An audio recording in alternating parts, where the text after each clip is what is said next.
ಅದಕ್ಕಾಗಿ ದೇವನ ವಾಕ್ಯ ಹೇಳ್ತದೆ, ಲಿಸನ್, ನಿನ್ನ ದೇವರನ್ನ ನೀನು ಹುಡುಕು. Decide your self.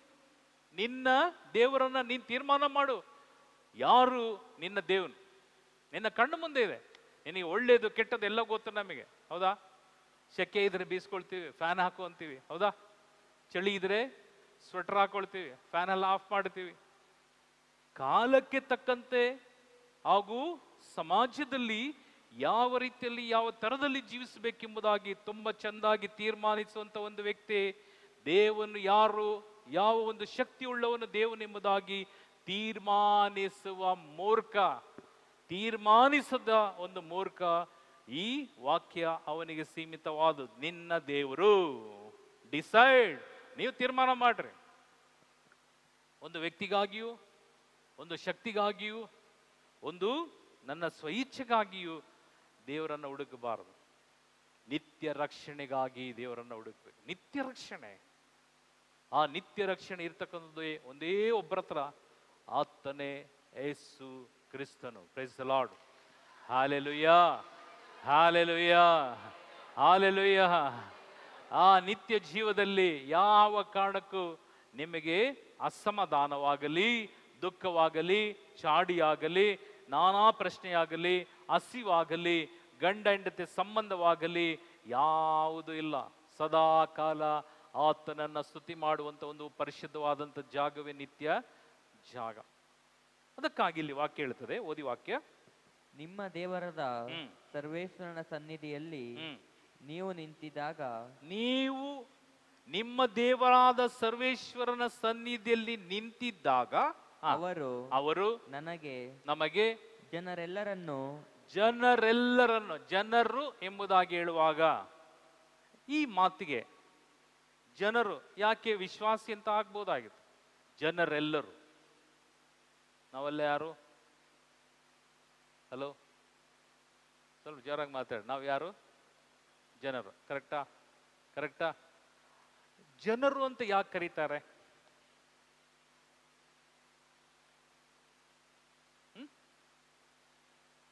ಇಲ್ಲಿ ಎರಡು ಕಾರ್ಯ ಕರಿಬೇಕು. ಒಂದು ಗಂಡಸರು, ಒಂದು ಹೆಂಗಸರು ಅಂತ ಬರಿಬೇಕು. ಇಲ್ಲ ಕ್ರೈಸ್ತರೇ ಬರಿಬೇಕು. ಆ ಬೈಬಲ್ ಓದ್ತಿರೋದು ನಮ್ಮ ಬೈಬಲ್ ಇಲ್ಲ, ಹೌದಲ್ಲ? ಜನರೇ. ಯಾಕೆ ಜನರು? ನೀವು ನಿಂತುಕೊಳ್ರಿ. ಹಾ, ನಿಮ್ಮ ಹೆಸರೇನು? ಅವ್ರ ಹೆಸರೇನು? ಗೌರಿ. ಗೌರಿ ಅವರು ಏನು? ಗೌರಿ. ಅವರಿಗೆ ದೀಕ್ಷೆ ಆಗಿಲ್ಲ. ಅವರು ಆರಕ್ಕೆ ಮೇರಿನೋ, ಸಗಾಯಿ ಮೇರಿಯೋ ಇಲ್ಲ, ಯಾವ ಒಂದು ಸಂತರ ಹೆಸರು ಇಲ್ಲ. ಅವರು ಗೌರಿ. ಕೂತ್ಕೊಳ್ರಿ. ನೀವು ನಿಂತ್ಕೊಳ್ರಿ. ನಿಮ್ಮ ಹೆಸರೇನು? ಲಕ್ಷ್ಮಿ. ಗೌರಿ, ಇಲ್ಲಿ ಲಕ್ಷ್ಮಿ.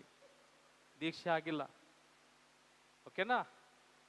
ಇವರ ದೇವರು ಇವರಲ್ಲ, ಅವರ ದೇವರು ಬೇರೆ. ಕರೆಕ್ಟಾ? ಅಲೋ ಅಲ್ವ? ಹ್ಞೂ ಅನ್ರಿ. ಹಾಂ, ಅವರು ಲಕ್ಷ್ಮಿ. ಕೂತ್ಕೊಳ್ಳಿ. ಅಮ್ಮ ನೀವಿದಳ್ರಿ. ನಿಮ್ಮ ಹೆಸರೇನಮ್ಮ? ಸಾವಿತ್ರಿ. ಸಾವಿತ್ರಿನಾ? ಹಾಂ, ಅವ್ರು ಸಾವಿತ್ರಿ.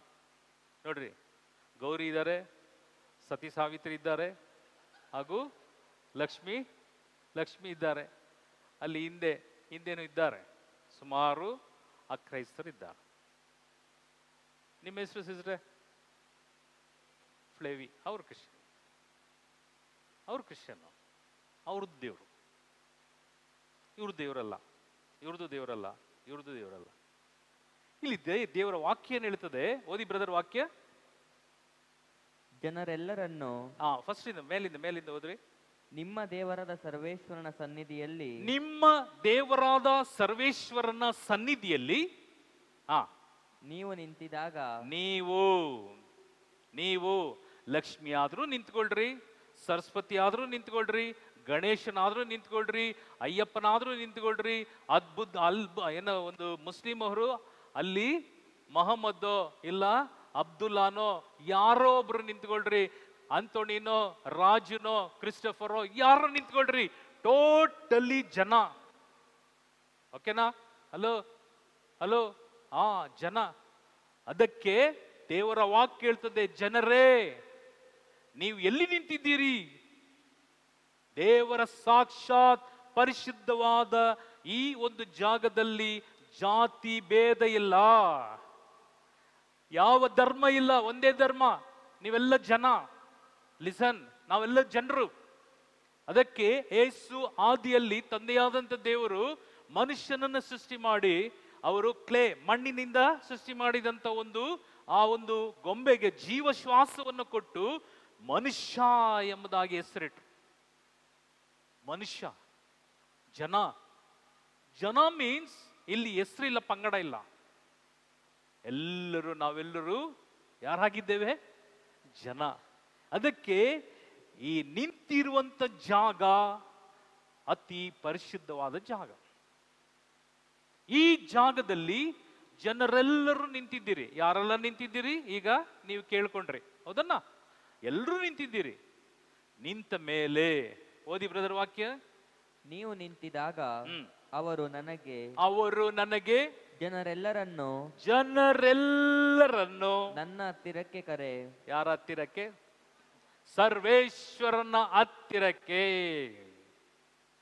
ನೋಡ್ರಿ, ಇದನ್ನ ಇದೆ ಬ್ಯೂಟಿ ಅನ್ನೋದು. ಇಲ್ಲಿ ಯಾರನ್ನು ತಿರಸ್ಕರಿಸಲಿಲ್ಲ. ಕ್ರೈಸ್ತ ಧರ್ಮ ಯಾರನ್ನು ತಿರಸ್ಕರಿಸೋದಿಲ್ಲ. ಅದಕ್ಕಾಗಿ ಅಂದು ಮೊಳೆ ಹೊಡೆಯುವಾಗ ಯೇಸುವಿಗೆ ಮೊಳೆ ಹೊಡೆಯುವಂತ ಒಂದು ಸಿಪಾಯಿ, ಅವನು ಯೇಸುನ ಕಟ್ಟಿ ಈ ರೀತಿಯಾಗಿ ಆದ್ರೂ ಕೊಲ್ಲಬಹುದಾಗಿತ್ತು, ಈ ರೀತಿಯಾಗಿ ಕೊಲ್ಲಬಹುದಾಗಿತ್ತು, ಹಿಂದೆ ಕಟ್ಟಿ ಕೊಲ್ಲಬಹುದಾಗಿತ್ತು.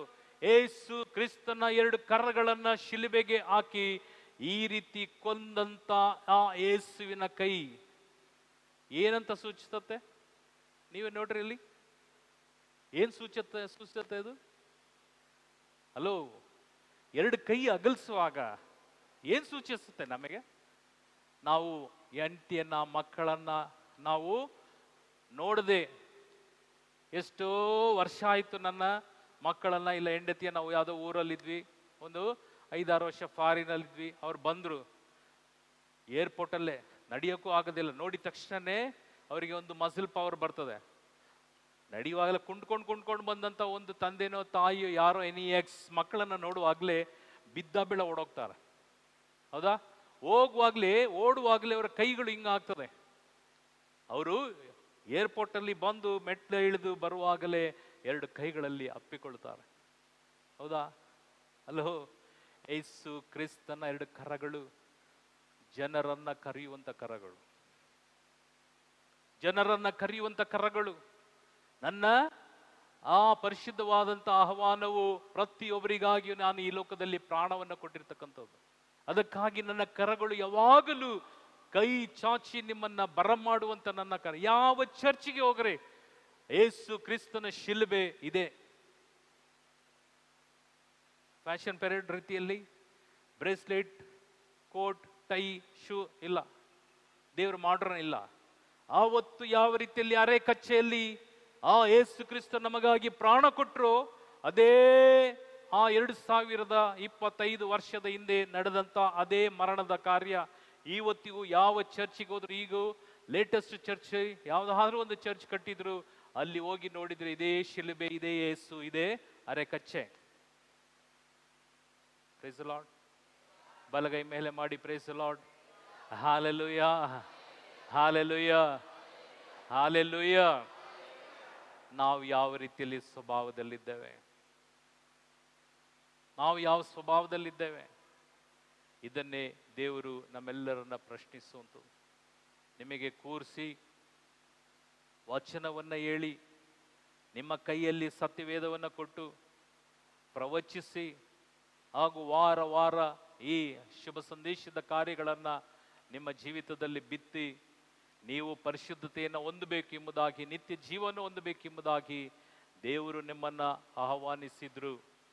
ನಾವು ಅಸಡ್ಡೆ ಮಾಡುವಾಗ, ಪಾಪ ಮಾಡುವಾಗ, ದ್ರೋಹ ಮಾಡುವಾಗ, ನಮ್ಮ ಪಾಪ ನನ್ನ ದ್ರೋಹ ಯಾವ ರೀತಿಯಲ್ಲಿ ನಮ್ಮನ್ನ ಭಯದಿಂದಲೂ, ಮೋಸದಿಂದಲೂ, ಬಡತನದಿಂದಲೂ, ರೋಗದಿಂದಲೂ, ನಾನಾ ಸಮಸ್ಯೆಯಿಂದಲೂ ತಪ್ಪಿಸ್ಲಿಕ್ಕೆ ಸಾಧ್ಯ? ಇದು ಪ್ರಶ್ನೆ ದೇವರು, ಇದೇ ಪ್ರಶ್ನೆ. ಅದಕ್ಕೆ ದೇವನ ವಾಕ್ಯ ಅತಿ ಪರಿಶುದ್ಧವಾದಂಥ ವಾಕ್ಯ. ಓದಿ ಬ್ರದರ್ ವಾಕ್ಯ. ಜನರೆಲ್ಲರನ್ನು ನನ್ನ ಹತ್ತಿರಕ್ಕೆ ಕರೆ, ಅವರೇ ನನ್ನ ಆಜ್ಞೆಗಳನ್ನು ಕೇಳಿಸಿಕೊಳ್ಳಲಿ. ಈಗ ಜನರೆಲ್ಲರೂ, ಈಗ ಬಂದಿರ್ತಕ್ಕಂಥ ಎಲ್ಲರೂ ಜನರು, ಕರೆಕ್ಟಾ? ಹಲೋ, ಜನರೆಲ್ಲರೂ, ನಾವೆಲ್ಲ ಜನರು. ಹೆಸರು ಬಿಡ್ರಿ, ಹೆಸರು ಸಪ್ರೇಟ್, ಹೆಸರು ಬೇಡ. ಈಗ ನಾವೆಲ್ಲ ಜನ. ಈ ಜನರಲ್ಲೂ ಬೈಫ್ರಿಕೇಟ್ ಮಾಡಿದ್ರೆ ಒಂದು ಗಂಡು ಜಾತಿ, ಒಂದು ಹೆಣ್ಣು ಜಾತಿ. ಓಕೆನಾ? ಹಾಗಾದ್ರೆ ಟೋಟಲಿ ನಾವು ಮನುಷ್ಯರು, ಜನ. ಈ ಜನರೆಲ್ಲರೂ ಕೇಳಿಸಿಕೊಳ್ಳ್ರಿ. ಕೇಳಿಸಿಕೊಂಡ್ಮೇಲೆ ಏನ್ ಮಾಡ್ಬೇಕು? ಓದಿ ಬ್ರದರ್. ಆಗ ಅವರು ತಮ್ಮ ಜೀವಮಾನದಲ್ಲೆಲ್ಲ ನನ್ನಲ್ಲಿ ಭಯಭಕ್ತಿಯಿಂದಿರಲು.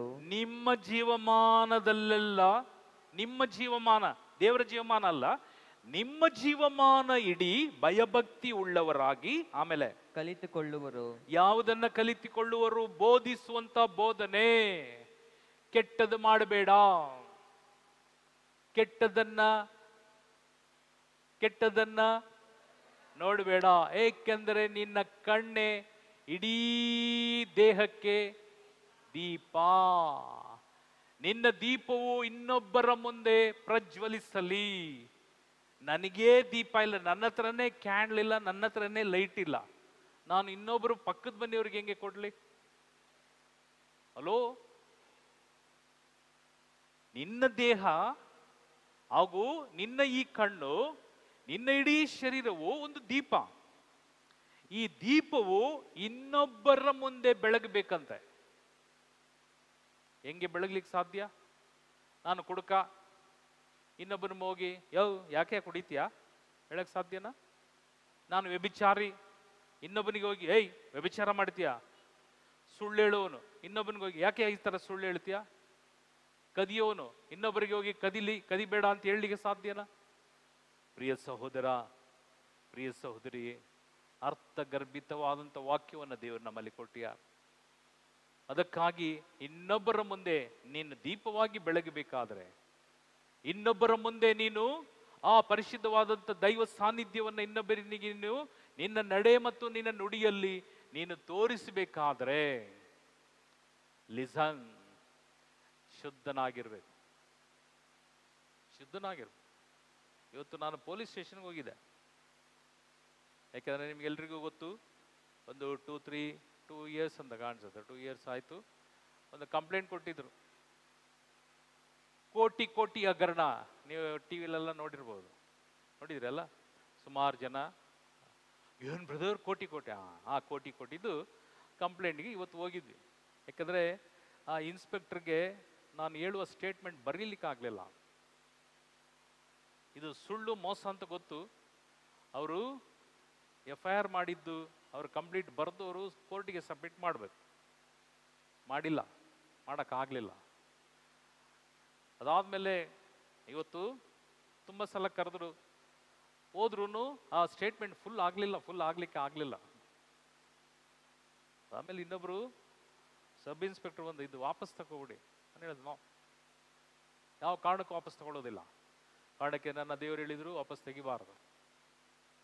ಕಾರಣಕ್ಕೆಂದ್ರೆ ಕಳ್ಳ, ಕೋಟಿ ಹಗರಣ ಅಂತೇಳಿ ಒಂದು ದುಷ್ಟ ಒಂದು ಪರಿವಾರ, ಅವರು ನಮ್ಮ ಹತ್ರ ನಿರೀಕ್ಷಿಸಿದ್ದು ₹1000 ನಾನು ಕೊಡ್ಬೋದು ಎಂಬುದಾಗಿ. ಕಾರಣಕ್ಕೆಂದ್ರೆ ನಾವು ಒಂದು ಕಂಪನಿ ನಡೆಸಲಿಕ್ಕೆ ಸಾಧ್ಯ ಇಲ್ಲ. ನೋಡ್ರಿ, ಅವರು ಮೊಟ್ಟಾಳು ಕಂಪ್ಲೇಂಟ್ಸ್ ಹೆಂಗೆ ಅಂತ ಹೇಳಿದ್ರೆ, ಕೋಟಿ ಹಗರಣ ಮಾಡಿದೆ. ಎಸ್, ನಾನು ಒಂದು ಸೆಂಟ್ರಲ್ ಗೌರ್ಮೆಂಟ್ ಜಾಬಲ್ಲಿದ್ದೇನೆ. ನಾನು ಈಗ ರಿಟೈರ್ಡ್ ಆಗಿದೆ. ಈ ಸೆಂಟ್ರಲ್ ಗೌರ್ಮೆಂಟ್ ಜಾಬಲ್ಲಿದ್ದು ನನ್ನ ಅಕೌಂಟಿಗೆ ಒಂದು ₹10,000 ಬಂದ್ರು, ನೀವು ಯಾರಾದರೂ ₹10,000 ಕಳಿಸಿದ್ರು ನಾನು ಎಕ್ಸ್ಪ್ಲನೇಷನ್ ಕೊಡಬೇಕು. ಇಲ್ದಿರ ನನಗೆ ಇನ್ಕಮ್ ಟ್ಯಾಕ್ಸ್ ಅನ್ನು ಹಾಕಿ ಕ್ವಶನ್ ಕೇಳ್ತಾನೆ, ಈ ₹10,000 ಎಲ್ಲಿಂದ ಬಂತು, ನನ್ನ ಅಕೌಂಟಲ್ಲಿ ಎಲ್ಲಿಂದ ಬಂತು, ಎಷ್ಟು ಖರ್ಚು ಮಾಡಿದ್ರೆ, ಎಲ್ಲ ಹಂಗೆ ಪ್ಯಾಕೇಜ್ ಆಗೇ ಇರ್ತದೆ. ಯಾವ ಕಾರಣಕ್ಕೂ ಒಂದು ಎಕ್ಸ್ಟ್ರಾ ದುಡ್ಡು ನಾವು ತರೋಂಗೂ ಇಲ್ಲ, ಕೊಡೋಂಗೂ ಇಲ್ಲ, ಹಾಕೋಂಗಿಲ್ಲ. ಇದು ರೂಲು, ಇದು ಎಲ್ರಿಗೂ ಗೊತ್ತಿರ್ತಕ್ಕಂಥ ರೂಲ್. ಯಾಕಂದ್ರೆ ಇನ್ಕಮ್ ಟ್ಯಾಕ್ಸ್ ಯಾಕಂದ್ರೆ ಗೌರ್ಮೆಂಟ್ ಸರ್ವೆಂಟ್ ನಾನು. ಇದು ಅವರಿಗೆ ಒಳಿಲಿಲ್ಲ, ಕೊಟ್ಟರು, ಕಂಪ್ಲೇಂಟ್ ಕೊಟ್ಬಿಟ್ರು, FIR ಆಗೋಯ್ತು. ಅವ್ರು ಏನು ಈಸ್ಕೊಂಡ್ರೆ ಗೊತ್ತಿಲ್ಲ, FR ಆಯ್ತು.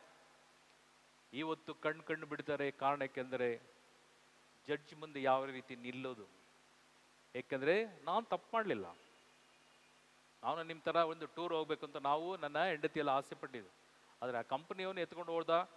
ಅವನಿಗೆ ಏನೇನಾಯಿತು, ಕೊರೋನಾ ಬಂತು, ಅದೇ ಜನ ಬರಲಿಲ್ಲ, ಬುಕ್ ಮಾಡಿದೆಲ್ಲ ಲಾಸ್ ಆಯಿತು. ತಿರ್ಗಾ ಅವನು ಕಟ್ಟಲಿಕ್ಕೆ ಸಾಧ್ಯ ಆಗದೆ ಅನೇಕ ಅವಸ್ಥೆಯಾಗಿ ಇವತ್ತು ದುಡ್ಡು ಇಲ್ಲದೆ ಅವನು ದುಡ್ಡು ರಿಟರ್ನ್ ಸ್ವಲ್ಪ ಜನಕ್ಕೆ ಮಾಡಿದ್ದಾನೆ, ಇನ್ನು ಜನಕ್ಕೆ ಮಾಡಿಲ್ಲ. ನನಗೂ ಬಂದಿಲ್ಲ, ನನಗೂ 4 ಲಕ್ಷ ಬರಬೇಕು.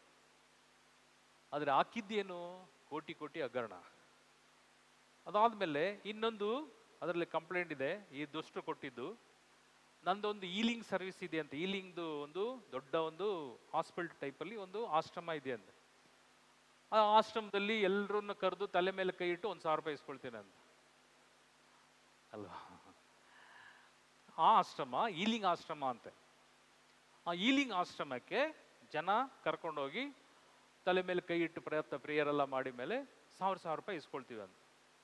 ಇಲ್ಲಿ ಇಷ್ಟು ಜನ ಬಂದಿದ್ದೀರಿ, ಯಾರಾದರೂ ಒಬ್ಬೊಬ್ರು ಎಷ್ಟು ಸಾವಿರ ಕೊಟ್ಟಿದ್ದೀರಾ? ನೀವು ವಾರ ತಲೆ ಮೇಲೆ ಕೈ ಇಟ್ಟು ಬ್ಲೆಸ್ ಮಾಡಿಸ್ಕೊಳ್ತೀರಾ, ಹೌದಲ್ಲ? ಎಷ್ಟು ಸಾವಿರ ಕೊಟ್ಟಿದ್ದೀರಾ?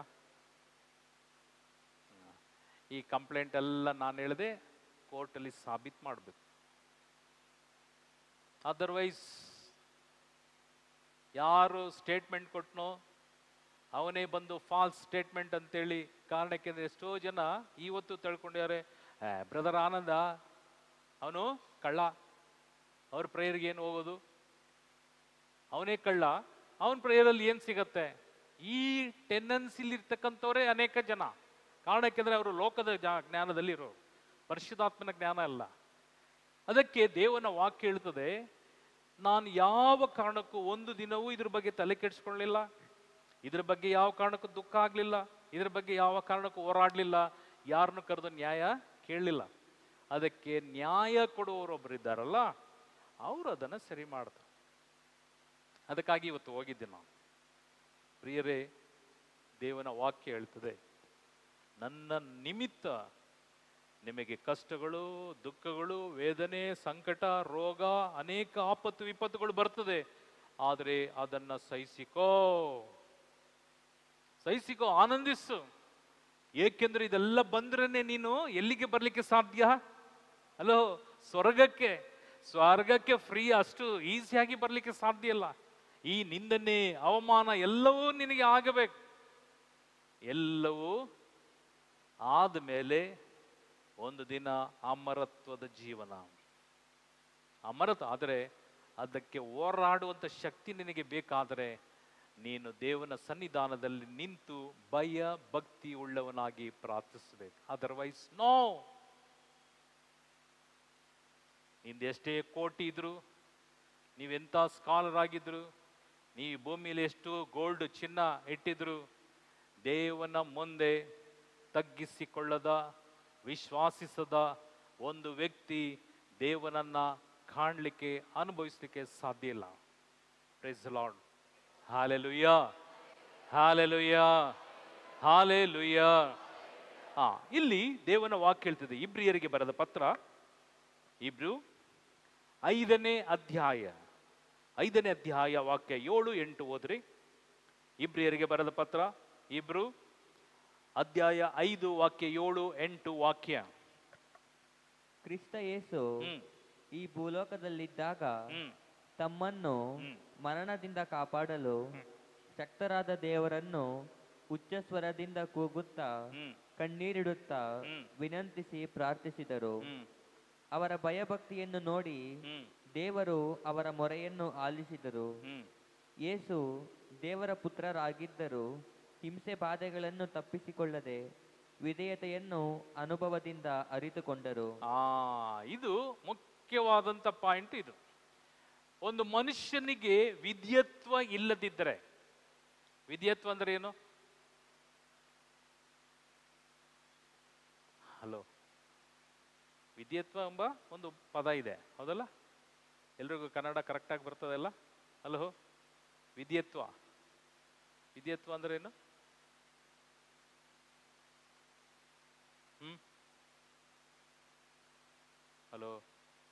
ಹಲೋ, ಇಲ್ಲಿ ಗಂಡ ಹೆಂಡತಿ ಎಷ್ಟು ಜನ ಇದ್ರಿ ಕೈ ಮೇಲೆ? ಮದ್ವೆ ಆಗಿರೋ ಎಷ್ಟು ಜನ ಇದ್ರಿ ಕೈ ಮೇಲೆ ಮಾಡಿ. ಮದ್ವೆ ಆದವರು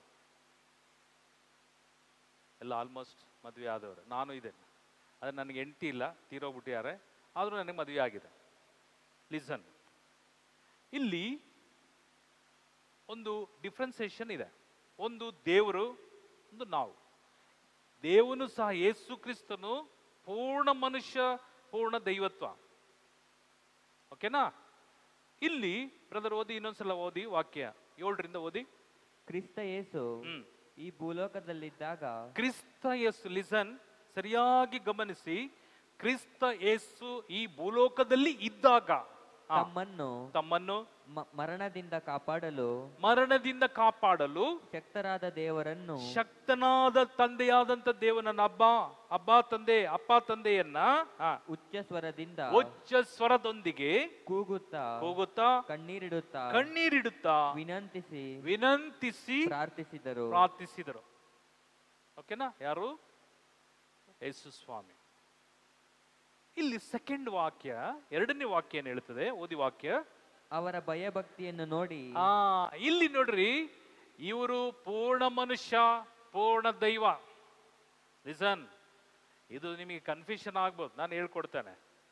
ಇಲ್ಲಿ ಪೂರ್ಣ ಮನುಷ್ಯನಾದಂತ ಯೇಸು ತನ್ನ ತಂದೆಯೊಂದಿಗೆ ಸಂಭಾಷಿಸುವಾಗ, ಪ್ರಾರ್ಥಿಸುವಾಗ, ಅವರು ಪೂರ್ಣ ವಿಧೇಯತ್ವ, ಅಂದರೆ ಯಾರಿಗೆ? ತಂದೆಗೆ ಸಂಪೂರ್ಣವಾಗಿ ವಿಧೇಯತ್ವವನ್ನ ಹೊಂದಿ. ಓದಿ ಬ್ರದರ್ ವಾಕ್ಯ, ಸರಿಯಾಗಿ ಗ್ರಹಿಸಿ ವಾಕ್ಯ. ಅವರ ಭಯಭಕ್ತಿಯನ್ನು ನೋಡಿ, ವಿಧೇಯತ್ವನ ಪೂರ್ಣವಾಗಿ ಅವರು ವಿಧೇಯತ್ವದೊಂದಿಗೆ ದೇವನ ಸಮ್ಮುಖದಲ್ಲಿ ನಿಂತು, ಓದಿ ವಾಕ್ಯ. ದೇವರು ಅವರ ಮೊರೆಯನ್ನು ವಿಧೇಯತ್ವದಲ್ಲಿದ್ದಂತ ಯೇಸು ಕ್ರಿಸ್ತನ ಮೊರೆಯನ್ನು ಆಲಿಸಿದರು. ಈಗ ಬೈಬಲ್ನ ಬಿಟ್ಬಿಡ್ರಿ, ನನ್ನ ನೋಡ್ರಿ. ಈಗ ನಿಮಗೆ ಕಷ್ಟದಿಂದ ಬಿಡುಗಡೆ ಆಗಬೇಕು, ಸಾಲದಿಂದ ಬಿಡುಗಡೆ ಆಗಬೇಕು. ಇಲ್ಲಿ ಸುಮಾರು ಎಲ್ರು ಯಾರು ಫ್ರೀಯಾಗಿ ಸುಮ್ಮನೆ ಬಂದು ಕೂತಿಲ್ಲ, ಒಂದಲ್ಲ ಒಂದು ರೀತಿ ಪ್ರಾಬ್ಲಮ್. ಓಕೆನಾ? ಹೌದಾ? ಹಲೋ, ಸುಮ್ಮನೆ ಹಂಗೆ ವಾಕ್ ಹೋಗ್ತಾ ಇದ್ದೆ ಬಿದ್ದ ಚರ್ಚ್ ತೆಗೆದಿದ್ದು ಬಂದು ಕೂತ್ಕೊಂಡಿದ್ದೀನಿ. ಆ ಥರ ಯಾರಾದರೂ ಇದ್ದಾರಾ? ಹಲೋ, ಆ ಥರ ಯಾರು ಇಲ್ಲ. ಇದ್ದೀರಾ? ಇಲ್ಲ. ಒಂದಲ್ಲ ಒಂದು ಪ್ರಾಬ್ಲಮ್, ಈವನ್ ನನಗೂ. ಈ ಪ್ರಾಬ್ಲಮ್ ಅಲ್ಲಿ ನಾವಿಲ್ಲಿ ಆಲಯಕ್ಕೆ ಬಂದಿದ್ದೇವೆ. ಓಕೆ, ಈ ಪ್ರಾಬ್ಲಮ್ ಅನ್ನ ಸಾಲ್ವ್ ಮಾಡ್ಕೊಳ್ಬೇಕು, ಇದನ್ನ ಬಿಡುಗಡೆ ಮಾಡ್ಕೊಳ್ಬೇಕು. ಯಾವ ರೀತಿ? ನನ್ನ ಫೈನಾನ್ಸ್, ನನ್ನ ಸ್ವಂತ ಬುದ್ಧಿ, ನನ್ನ ಆಸ್ತಿ, ನನ್ನ ವಿದ್ಯೆ, ನನ್ನ ಒಂದು ಕೈ ಚಳಕನೋ ಇಲ್ಲ, ನನ್ನ ಒಂದು ವಿಷನ್ಸ್, ಯಾವುದು ನಮಗೆ ಸರಿಯಾದ ದಾರಿಗೆ ನಡೆಸುವಂತ ಕಾರ್ಯ ಇಲ್ಲ. ಹಾಗಾದ್ರೆ ನಮಗೆ ಒಂದು ತಿದ್ದುಪಾಡಿ ಇದೆ. ಸ್ಕೂಲ್ಗೆ ಹೋದ್ರೇನೆ ಪಾಠಗಳನ್ನ, ಸ್ಕೂಲ್ಗೆ ಹೋದ್ರೇನೆ ಅದರ ವಿವರಣೆಯನ್ನ, ಸ್ಕೂಲ್ಗೆ ಹೋದ್ರೇನೆ ಎಕ್ಸಾಮ್, ಸ್ಕೂಲ್ಗೆ ಹೋದ್ರೆ ಸರ್ಟಿಫಿಕೇಟ್, ಸ್ಕೂಲ್ಗೆ ಹೋದ್ರೆ ನಮಗೆ ಒಂದು ಪಾಸೋ ಫೇಲೋ, ಇಲ್ಲ ನನಗೆ ಡಿಗ್ರಿ ಮುಗಿಸಿದ್ದೀನೋ ಇಲ್ಲ ಮಾಸ್ಟರ್ಸ್ ಮಾಡಿದ್ದೀನೋ, ನಾನು ಏನು ಮಾಡಿದ್ದೀನಿ ಅದಕ್ಕೆ ಸರ್ಟಿಫಿಕೇಟ್ ಇದ್ದರೆ ನನಗೆ ಕೆಲಸ, ನನಗೆ ಊಟ. ಹೌದಾ? ಹಲೋ. ಈ ನಿಟ್ಟಿನಲ್ಲಿ ದೇವನ ವಾಕ್ಯ ಹೇಳ್ತದೆ, ಓದಿ ಬ್ರದರ್. ಯೇಸು ದೇವರ ಪುತ್ರನಾಗಿದ್ದರು,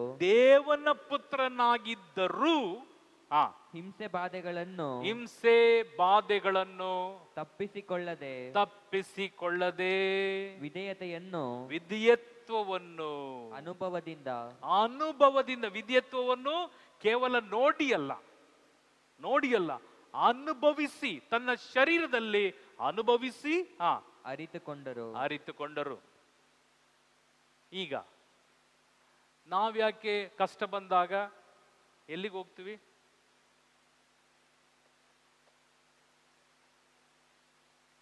ನಾನು ಕೌದಳ್ಳಿ ಕೇಳಿದ್ದೀರಾ? ಕೊಳ್ಳೆಗಾಲ ಪಕ್ಕ ಕೌದಳ್ಳಿ ಗೊತ್ತಾ? ಕೊಳ್ಳೆಗಾಲ ಪಕ್ಕದಲ್ಲಿ ಒಂದು ಕೌದಳ್ಳಿ ಅಂತಿದೆ, ಅಲ್ಲಿ ಒಂದು ಚರ್ಚ್ ಇದೆ. ಅಲ್ಲಿಂದ ಒಂದು ಜನ ಬಂದಿದ್ರು, ಅವ್ರ ಹೆಸರೆಲ್ಲ ಹೇಳಲ್ಲ, ಅವ್ರು ಬಂದಿದ್ರು. ಸರಿ, ಪ್ರೇಯರ್ ಇದೆ ಅಂದ್ರು. ಬಂದರು ಪ್ರೇಯರ್ಗೆ, ಎಲ್ಲ ಆಯಿತು. ಅದಾದಮೇಲೆ 2 ನಿಮಿಷ ಸೈಡಿಗೆ ಬನ್ನಿ ಅದು ನನ್ನ. ಸರಿ, 2 ನಿಮಿಷ ಅಲ್ಲ ಬ್ರದರ್. ನಾನೊಂದು ಫ್ಯಾಮಿಲಿ, ನಮ್ದು 5 ಎಕರೆ ಜಾಗ ಇದೆ. 5 ಎಕರೆಯಲ್ಲಿ ಪಕ್ಕದಲ್ಲಿರೋ ಸ್ವಲ್ಪ ಒತ್ತರಿಸ್ಕೊಬಿಟ್ಯಾರು, ಪಕ್ಕದಲ್ಲಿ ಇರೋರು ಸ್ವಲ್ಪ ಒತ್ತರಿಸ್ಕೊಂಡ್ಯಾರು. ಎಷ್ಟು ಹೇಳಿದ್ರು ಬಿಡ್ತಾ ಇಲ್ಲ. ಸರ್ವೆಯವ್ರನ್ನ ತಗೊಂಡು ಬಂದು ಸರ್ವೆ ಎಲ್ಲ ಮಾಡಿಸಿದೀವಿ, ಆದ್ರೂ ಅವನು ಮಾತು ಕೇಳಲಿಲ್ಲ. ಏನು ಮಾಡಬೇಕು ಬ್ರದರ್? ನಾನು ಹೇಳಿದವ್ರಿಗಾಗಿ ಪ್ರೇಯರ್ ಮಾಡು. ಅವ್ರು ಯಾರು? ಅವರು ಕ್ರಿಶ್ಚಿಯನ್ನೇ, ಅವಳು ಸತ್ಯ ಹೇಳ್ತಾ ಇಲ್ಲ, ಸ್ವಂತ ತಂಗಿ. ಇವರು ಕುಟುಂಬದವರು ಅವ್ರವ್ರು ಬಂದಿದ್ದ ಪಾಲು, ಅವ್ರ ಅಪ್ಪನ ಹತ್ರ 40 ಎಕರೆ ಇತ್ತು, ಅದರಲ್ಲಿ ಅವರು ಎಲ್ರಿಗೂ ಇಷ್ಟಿಷ್ಟು ಅಂತ ಕೊಟ್ಟಿಯಾರು. ಇವಳಿಗೆ 5 ಎಕರೆ ಸಿಕ್ಕಿದೆ. ಗಂಡನದೊಂದು 3 ಎಕರೆ, ಇವಳದೊಂದು 5 ಎಕರೆ ಪಕ್ಕದಲ್ಲೇ ಸಿಕ್ಕಿದೆ. ಪಕ್ಕದಲ್ಲಿರೋದು ಸ್ವಂತ ತಂಗಿ. ತಂಗಿ ಮನೆಯವರು ಸ್ವಲ್ಪ ಈ ನಡಿಲಿಕ್ಕೆ ಹೋಗ್ಬೇಕು ಅಂತೇಳಿ ಒಂದು ದಿಮ್ಮಿ ಥರ ಮಾಡಿ ಅದನ್ನು ಯುಟಿಲೈಸ್ ಮಾಡ್ತಾರೆ. ಇಬ್ರಿಗೂ ಆಯ್ತು, ಇವಳಿಗೂ ಆಯ್ತು, ಅವಳಿಗೂ ಆಯ್ತು. ಬ್ರದರ್, ನಾನು ಹಂಗೆಲ್ಲ ಪ್ರಾರ್ಥನೆ ಮಾಡೋದಿಲ್ಲ. ನಾನು ಹೇಳಿದೆ, ಇನ್ನೇನು ಮಾಡ್ತೀಯ? ಏನು ಮಾಡ್ಬೋದು? ಕಾಟಕ್ಕೆ போயிட்டு வரேன்ಲು ಹೇಳಿದೇನ? ಕಾಟಕ್ಕೆ ಅಂದ್ರೆ ಕಾಡಿಗೆ ಹೋಗಿ ಬರ್ತೀನಿ. ಕಾಡಿಗೆ ಏನೇ ಸೌದೆ ಕಡಿಯಕ್ಕಲ್ಲ, ಹಣ್ಣು ತಗೊಂಡು ಬರಕ್ಕಲ್ಲ. ಕಾಡಲ್ಲಿ ಈ ಮಾಟ ಮಾಡೋರು ಇದ್ದಾರೆ. ಕೊಳ್ಳೇಗಾಲ್ ಪಕ್ಕದಲ್ಲಿ ಆ ಕಡೆ ಮಾದೇಶನ ಬೆಟ್ಟ ಈ ಕಡೆ ಎಲ್ಲ ಮಾಟ ಮಾಡೋರು ಇದ್ದಾರೆ. ಅಮಾವಾಸ್ಯೆ ನೈಟ್, ಪೌರ್ಣಮಿ ನೈಟ್ காட்டுக்கு போயிட்டு வரேன். ಈ ತಮಿಳಲ್ಲಿ ಅಲ್ಲೆಲ್ಲ ತಮಿಳ್ ಬಿಲ್ಟ್ போயிட்டு வர ತೀತ್ ಕಟ್ರೆ ಅಂತ ಹೇಳ್ತಾರೆ. ಹೋಗಿ ಬಂದು ನಿನ್ನ ಮುಗಿಸ್ತೀನಿ. ಈ ಅಮ್ಮ ನನ್ನ ಹತ್ರ ಹೇಳ್ತು, ಕಾಟಕ್ಕೆ போயிட்டு வரணும் ಅಂದ. ಏಯ್, ನಾನು ಹೇಳಿದೆ, ನೀನು ಎಲ್ಲಿ ನಿಂತ್ಕೊಂಡಿದ್ಯಾ? ನೀನು ಎಲ್ಲಿಗೆ ಬಂದಿದ್ಯಾ? ಕಾಟಕ್ಕೆ போயிட்டு வரೇ. ನಾನು ಹೇಳಿದೆ, ಕಾಡಿಗೆ ಹೋಯ್ತೀಯ ನೀನು? ಏನು ಮಾಡ್ತೀಯ ಕಾಡಿಗೆ ಹೋಗಿ? ತೀತ್ ಕಟ್ರೆ ಅಂದ್ಲು. ಅಂದರೆ ಮುಗಿಸ್ತೀನಿ ಅವಳನ್ನ. ಯಾರನ್ನ? ತಂಗಿನ. ಎಷ್ಟು ಜಾಗ ಹೋಗಿರ್ಬೋದು 5 ಎಕರೆಯಲ್ಲಿ? ಹಲೋ, ಖಾಲಿ 2 ಅಡಿ ಇಲ್ಲ 3 ಅಡಿ ಜಾಗ. 3 ಅಡಿಗೆ ನೀನು ತೀತ್ ಕಟ್ತೀಯ ಅಂದೆ. ನಾನು ಹೇಳಿದೆ, ಮರ್ಯಾದೆಯಿಂದ ಇವತ್ತು ಕ್ಷಮಿಸು, ನೀನು ತೀತ್ ಕಟ್ತೀನಿ ಅಂತೇಳಿ ಹೊರಗೆ ಹೋದೆ ಇದೇ ಆಲೋಚನೆಯಲ್ಲಿ. ನೀನು ನೆಕ್ಸ್ಟ್ ಲಿಬೇರಾ ಹಾಡೇನು? ಎಣ ನಿನ್ನ ತಗೊಂಡು ಬರುವಾಗ ಈ ಹಾಡೆ ಹೇಳೋದು. ಚತುರ್ನೆ ನಾನು ಹೇಳಿದೆ, ನೀನು ಸತ್ತೋಗ್ತೀಯ. ನೀನು ನಿನ್ನ ತಂಗಿಗೆ ತೀತ್ ಕಟ್ಟಬೇಕು ಅಂತ ಹೇಳಿದ್ರೆ, ನಿನ್ನ ತಂಗಿಗೆ ಮಾಟ ಮಾಡಬೇಕು ಅಂತ ಹೇಳಿದ್ರೆ ನೀನು ಸಾಯ್ತೀಯ. ನೋಡ್ರಿ, ದೇವನ ವಾಕ್ಯದಲ್ಲಿ ಯಾರು ತಗ್ಗಿಸಿಕೊಳ್ತಿರೋ, ಯಾರು ನಿಮ್ಮನ್ನೇ ನೀವು ಬರಿದು ಮಾಡಿಕೊಳ್ತಿರೋ ಅಂಥವ್ರಿಗೆ ಏನು ಸಿಗ್ತದೆ? ಗಲಾತ್ಯ 1:1 ಓದ್ರಿ. ಗಲಾತಿಯನ್ಸ್ 1ನೇ ಅಧ್ಯಾಯ ವಾಕ್ಯ 1 ವಾಕ್ಯ. ಮಾನವರಿಂದಾಗಲಿ ಮಾನವ ಅಧಿಕಾರದಿಂದಾಗಲಿ ನಾನು ಪ್ರೇಷಿತನಾಗಿರದೆ ಯೇಸು ಕ್ರಿಸ್ತನಿಂದಲೂ ಮತ್ತು ಅವರನ್ನು ಮರಣದಿಂದ ಎಬ್ಬಿಸಿದ ತಂದೆಯಾದ ದೇವರಿಂದಲೂ ಪ್ರೇಷಿತನಾಗಿರುತ್ತೇನೆ. ಆಮೇಲೆ ನಮ್ಮ ತಂದೆಯಾದ ದೇವರಿಂದಲೂ ಪ್ರಭು ಯೇಸು ಕ್ರಿಸ್ತರಿಂದಲೂ ನಿಮಗೆ ಕೃಪಾಶೀರ್ವಾದವು ಶಾಂತಿ ಸಮಾಧಾನವು ಲಭಿಸಲಿ. ಕೃಪೆ ಮತ್ತು ಆಶೀರ್ವಾದ ಮತ್ತು ಶಾಂತಿ ಮತ್ತು ಸಮಾಧಾನ ನಿನಗೆ ಸಿಗಬೇಕಾದರೆ ನೀನೇನ್ ಮಾಡಬೇಕು? ಎಲ್ಲವನ್ನ ಸಹಿಸಿಕೊಂಡು, ಅದಾದ್ಮೇಲೆ ಇಬ್ರಿಯ 1:1 ಓದ್ರಿ ಇನ್ನೊಂದ್ಸಲ. ಇಬ್ರಿಯರಿಗೆ ಬರೆದ ಪತ್ರ 1ನೇ ಅಧ್ಯಾಯ ವಾಕ್ಯ 1 ಓದ್ರಿ. ಪೂರ್ವ ಕಾಲದಲ್ಲಿ ದೇವರು ನಮ್ಮ ಪಿತೃಗಳೊಡನೆ ಹಲವಾರು ವಿಧದಲ್ಲಿ ಅನೇಕ ಸಾರಿ ಪ್ರವಾದಿಗಳ ಮುಖಾಂತರ ಮಾತನಾಡಿದರು.